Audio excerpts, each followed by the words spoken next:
마태복음에서 가장 강조하고 있는 것이 두 가지가 있습니다. 첫 번째는 뭐냐면은 천국입니다. 천국. 그래서 이 마태복음에 보면은 천국이라는 단어가 되게 많이 나와요. 그리고 또 하나 강조하고 있는 게 뭐냐면 교회입니다. 교회. 그래서 마태복음을 흔히 무슨 복음서라고 부르냐면 천국 복음서 이렇게 부르기도 하고 교회를 향한 복음서 이렇게 부르기도 합니다.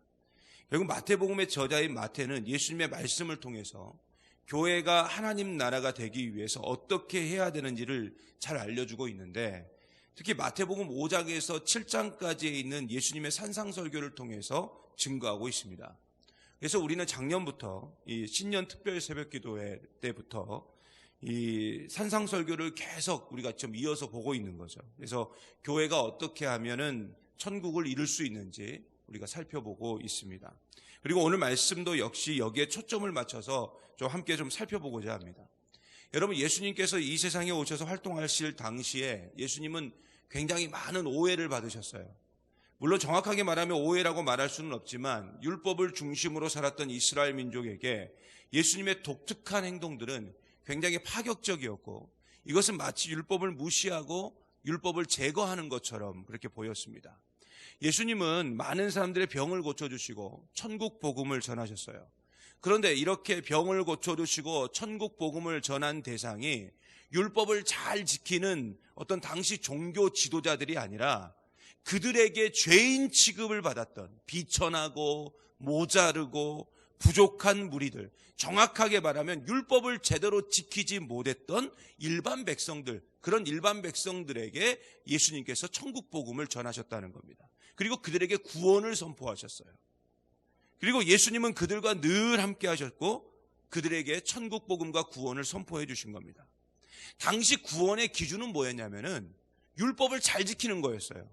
그런데 율법과 전혀 상관없이 살아가는 사람들에게 예수님께서 내가 너는 구원을 받았다, 너를 통해서 하나님의 구원이 이루어졌다, 뭐 이런 이야기들을 자꾸 하니까 당시 종교 지도자들에게 예수님이 핍박을 받을 수밖에 없었던 겁니다. 심한 오해를 받을 수밖에 없었습니다. 그런데 오늘 말씀 17절에 보면 분명히 이렇게 증거하고 있어요. 우리 17절 말씀 한번 볼까요? 같이 한번 보겠습니다.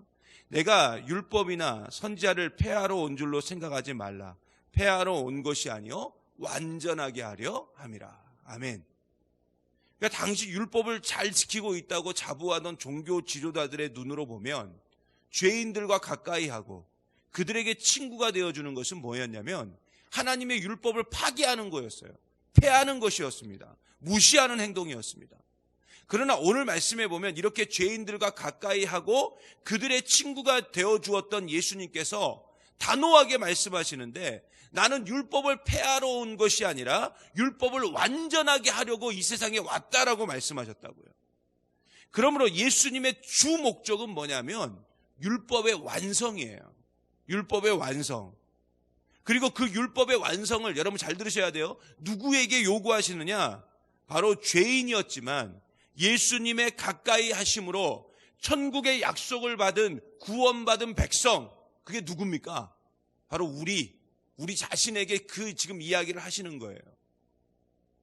결국 예수님에 의해서 구원받은 사람은 그 이전의 상태는 별로 중요하지 않다는 거예요. 그가 이전에 죄인이었든지 창녀였든지 세리였든지 그런 건 별로 중요하지 않다는 거예요. 우리는 자꾸 그걸 따지잖아요. 근데 예수님 입장에서 그거 아무것도 아니라는 거예요. 진짜 중요한 건 뭐냐? 예수 믿고 천국 약속받은 사람은 반드시 하나님 뜻대로 살아야 된다는 것입니다. 율법을 지키지 않고도 천국을 약속받았기 때문에 하나님의 율법을 더 잘 지켜야 된다.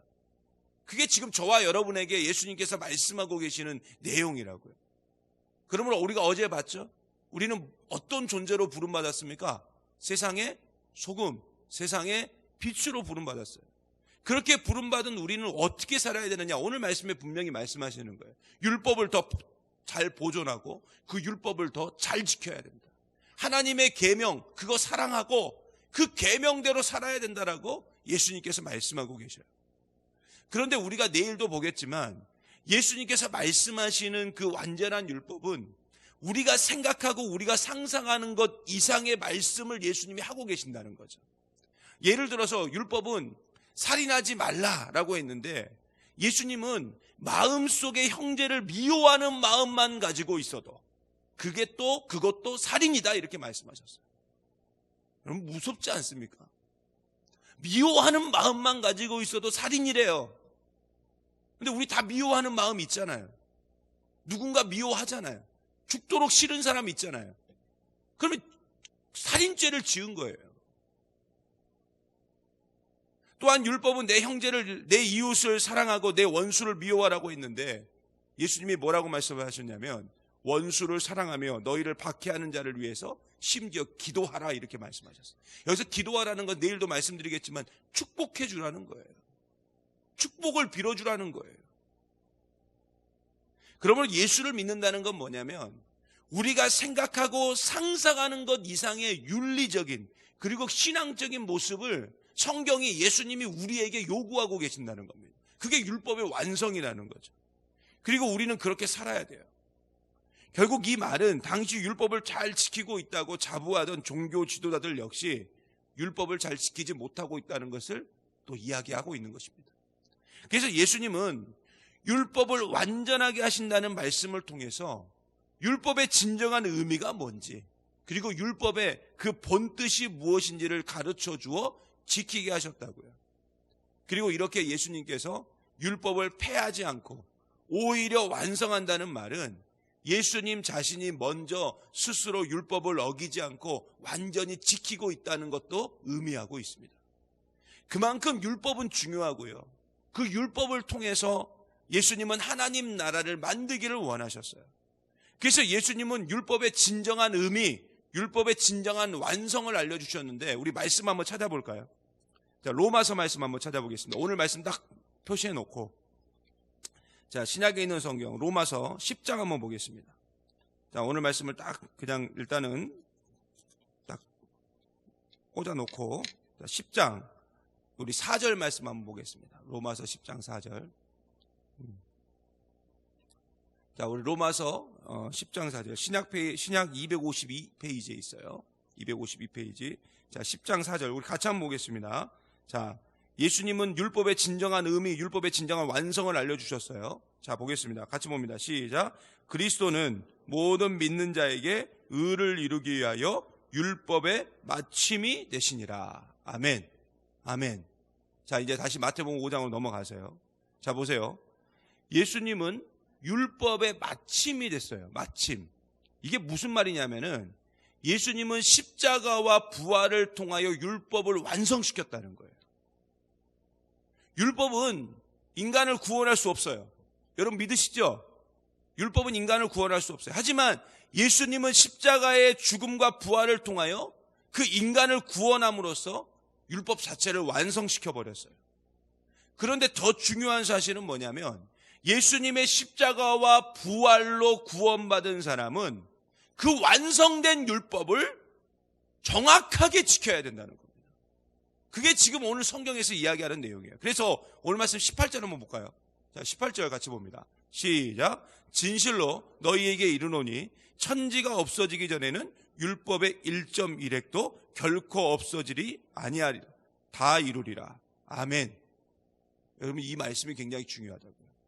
결국 율법은요.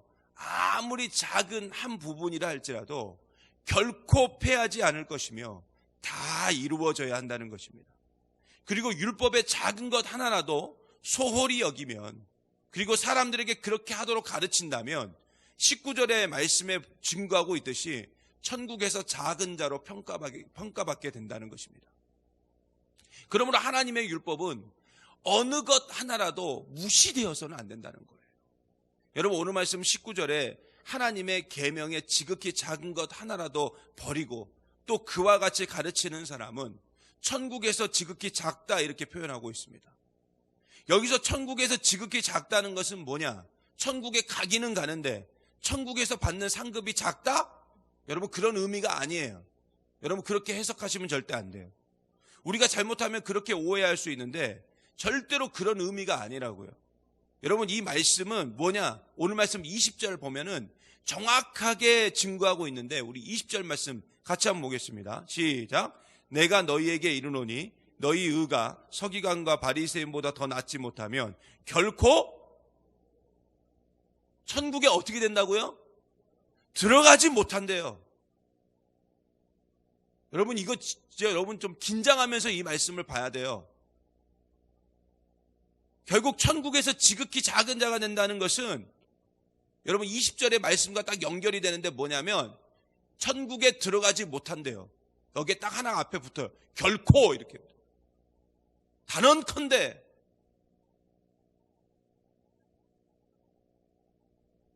하지만 아주 작은 계명까지도 철저하게 지킨 사람은, 그런 율법을 지킨 사람은 천국에서 훌륭한 사람으로 평가받게 되고 하나님의 나라를 자기의 것으로 소유할 수 있다는 것입니다. 그래서 우리는 어떤 삶을 살아야 되느냐? 의로운 삶을 살아야 돼요.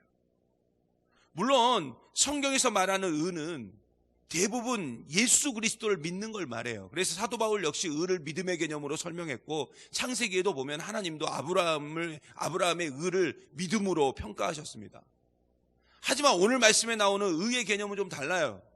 오늘 말씀 20절에 분명히 말하죠. 너희 의가 서기관과 바리새인보다 더 낫지 못하면 결코 천국에 들어가지 못하리라. 여러분 여기서 말하는 의는요 믿음의 개념이 아니에요. 뭐냐? 이건 지금 믿는 자들에게 하는 얘기라고요. 믿는 자들에게. 그러면 이게 무슨 말이냐? 결국 바른 삶을 살아야 된다는 거예요. 예수 그리스도를 믿고 구원받은 사람은 아주 뛰어난 윤리적인 삶을 살아야 돼요. 그러므로 우리가 좀 긴장을 하고 오늘 말씀을 봐야 되는데 만일 믿은 다음에도 우리의 마음 가운데 우리의 삶 가운데 올바른 삶이 없다면 올바른 마음이 없다면 우리는 구원을 받고 상을 못 받는 그런 수준이 아니라 아예 우리의 구원 자체가 없어질 수도 있다는 거예요. 왜냐하면 올바른 삶, 정확히 말하면 하나님의 계명을 지키지 않는 삶은 진짜 믿음이 아니기 때문에 그래요. 그래서 예수님은 분명하고도 확실하게 말씀하시는데 우리의 의로운 행위가 당시 율법을 잘 지킨다고 자부하던 서기관과 바리새인보다 못한다면 구원받지 못하고 천국에 들어가지 못할 것이다. 여러분 당시 서기관과 바리새인들은 율법을 얼마나 잘 지켰는지 몰라요. 근데 그보다 더 나아야 된대요. 더 좋아야 된대요. 훨씬 뛰어나야 된대요. 그래야 천국에 갈 수 있다는 거예요. 그러므로 내 삶과 내 가정과 우리 교회가 하나님 나라가 되지 못하는 이유, 천국을 경험하지 못하는 이유, 우리가 다 구원받았다고 다 이야기를 하는데 구원의 확신이 없는 이유 매우 단순합니다. 바로 우리가 하나님의 계명과 말씀에 순종하지 않았기 때문에 그렇습니다. 우리는 예수님을 믿고 세상의 소금 그리고 세상의 빛이 되었습니다. 그렇다면 우리의 삶은 반드시 어제의 말씀처럼 착한 행실로 이어져야 돼요. 착한 행실은 하나님을 영화롭게 하고 어두운 이 세상에 빛을 주고 썩어져가는 세상을 썩지 않게 만들어줍니다. 그러므로 우리는 착한 행실, 즉 예수님께서 완전하게 하신 그 율법을 지키면서 우리가 살아야 될 줄 믿습니다. 지극히 작은 것 하나까지도 완벽하게 지키며 살아갈 때 우리 구원이 완성될 수 있다고요. 여러분 모든 것을 다 지키고 한 가지 지키지 못한다면 그것으로 인해서 우리 구원이 멀어질 수 있다니까요. 왜 그래요? 지극히 작은 것 하나까지도 지키라고 말씀하시잖아요. 100가지가 있으면 주님 저는 99가지를 지켰는데요. 아니 그 한 가지 때문에 그 한 가지 하나 안 지켰다고 제 구원이 왜 취소될 수 있는 겁니까? 따질 수 없다는 거예요. 왜요? 예수님께서 이미 다 말씀해 주셨기 때문에. 1.1획 점 하나 찍는 것까지도 우리가 지켜야 된다는 겁니다. 결국 우리 삶의 스타일이 이 2020년도에 완벽하게 바뀌지 않는다면 여러분 우리의 삶의 스타일이 결국 구원과 연결되어 있다면 그게 천국과 연결되어 있다면 이제는 우리의 삶의 스타일이 분명히 바뀌어야 될 줄 믿습니다. 우리는 하나님 나라를 세워가는 사명을 받았어요. 특별히 우리 교회를 하나님 나라로 세워가는 사명이 저와 여러분에게 있습니다. 그리고 우리는 그 교회를 이루고 있는 또 하나의 교회예요. 여러분 한 분 한 분이 교회라고요. 그러므로 우리 한 사람 한 사람이 하나님 말씀에 적극적으로 순종하고 지극히 작은 것 하나까지도 순종하며 살아갈 때 우리 교회는 하나님 나라가 될 수 있는 줄 믿습니다. 결국 교회를 교회답게 하고 예배를 예배답게 할 수 있는 비결은 바로 우리 한 사람 한 사람이 하나님 말씀에 순종하며 사는 거예요. 교회는 그리스도의 몸이잖아요. 그러므로 교회를 사랑하는 것은 예수님을 사랑하는 것이고, 예수님을 사랑하는 것은 믿는 자의 사명이고 믿는 자의 소망이고 믿는 자의 소원인 줄 믿습니다. 저는 여러분 한 사람 한 사람이 좀 우리 교회를 향한 사랑의 마음이 좀 뜨거워졌으면 좋겠다, 이런 생각이 듭니다. 그리고 그 사랑의 마음이 여러분의 희생과 헌신으로 좀 드러났으면 좋겠어요. 그런데 이러한 희생과 헌신은 오직 하나님 말씀에 우리가 적극적으로 순종할 때 나타날 수 있는 겁니다. 내가 희생해야지, 헌신해야지 한다고 나타나는 게 아니고, 내 일상의 삶이 늘 하나님 말씀, 그 말씀에 순종하며 살아갈 때 교회를 향한 헌신도 나타나는 것이고, 교회를 향한 그 수고도 나타나는 것이고, 희생도 나타나는 거예요. 억지로가 아니라 자원하는 마음으로 행할 수가 있다고요. 그리고 이렇게 자원하는 마음은 우리를 하나 되게 하고 사랑으로 사역하게 만들어서 정말로 교회를 교회되게, 예배를 예배되게 만들어줍니다. 즉 하나님 나라가 세워지게 된다고요. 그리고 하나님 나라를 사모하는 수많은 사람들이 우리 교회로 몰려오게 될 것이고, 우리는 더욱 하나님의 나라를 확장시켜 나가게 될 줄 믿습니다. 결국 우리 한 사람 한 사람의 삶의 스타일이 바뀔 때 천국이 내 것이 되는 거예요. 이 세상을 천국으로 만들어갈 수 있다고요. 여러분 오늘도요, 이 사실을 좀 꼭 기억하시고, 특별히 우리 교회가 좀 온전한 교회, 즉 하나님 나라와 같은 교회가 될 수 있도록 여러분 한 분 한 분이 다시 한번 말씀으로 적극적으로 순종하는 그런 삶의 스타일로 좀 바뀌어지고, 이제는 우리의 소원과 사명인 하나님 나라와 같은 교회를 좀 만들어가는 저와 여러분 되시기를 간절히 소망합니다.